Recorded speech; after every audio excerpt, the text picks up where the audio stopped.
If you think that being nicer will make people value you more, like you more, or show up for you more, you are wrong.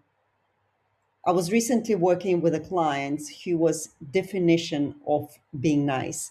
She went out of her way to support everyone, her friends, her family, her children, her partner, her neighbors. She was always giving and helping and showing up.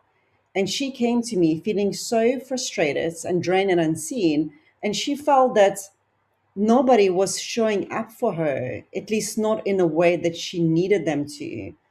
She kept attracting the same pattern in her romantic relationship, where she would care, she would support, she would give more, and the men she would get involved with would put bare minimum of efforts. And the more she tried to be that perfect partner, the nice girl, the more they pulled away.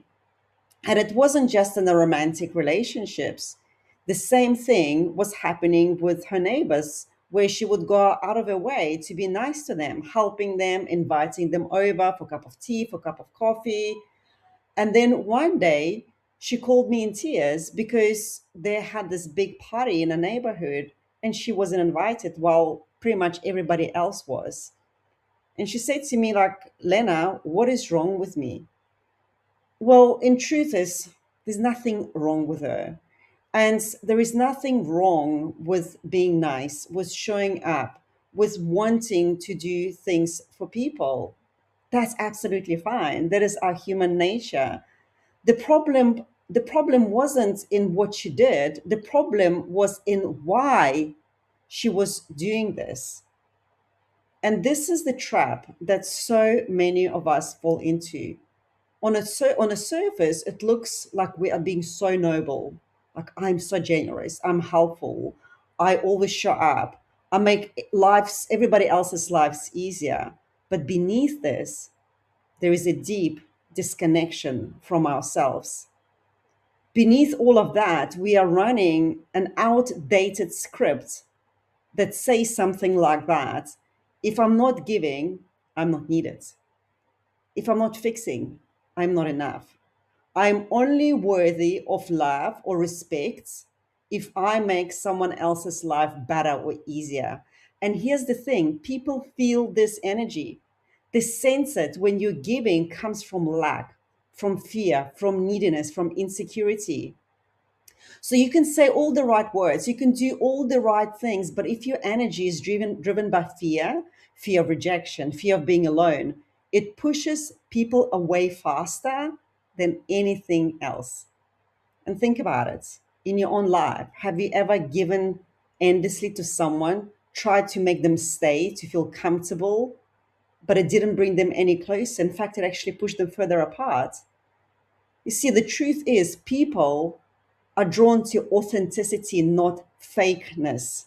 And if somebody is drawn to fakeness, that pleasing, the bending over version of you, why would you want them in your life? And this is why self knowledge isn't just an optional or nice to have, it's essential. It's non negotiable, because when you know yourself deeply, when you know your values, when you know your needs, when you know your boundaries, your standards, you stop negotiating. You stop seeking validation from anyone outside yourself. You stop chasing approval because you already approve of yourself. You become authentic, and authenticity, that is magnetic. That's what draws the right people to you. It's not your efforts, it's not your sacrifices, it's not your niceness. It's you being you, it's you being real. And when your actions come from that place, your generosity, your niceness, if that's the word, your kindness, it feels completely different, because you're no longer worried whether whatever you give is acknowledged or reciprocated or returned back. You're not bending backwards to please others, to make them comfortable. You're not negotiating your worth just to keep peace. You give from a different place. You give because it aligns with who you are, not because you fear of losing them or them not approving of you. And that's when people begin to respond differently. Those people who are meant to stay in your life, they will connect to the real you, to your presence, to your energy, to your clarity, to your wholeness. And those who are not meant to be with you, they will live naturally without fights and without dramas, because your energy communicates your standards and communicates your boundaries. And that's what earns respect from others or repels them, depends on where your energy is coming from. So if you are a Mr. Nice Guy or a nice girl and your niceness isn't being reciprocated, if you're tired of giving and giving and still not getting what you need, still feeling unseen, here's your next few steps. First, get clear on your needs. What is it that you need from that person? Maybe it's your partner or your friend or your colleague, and write it down. Maybe you need from them clarity. Maybe it's consistent communication. Maybe it's for them to make plans with you. Maybe it's for them to respect your time. Whatever it is, write it down.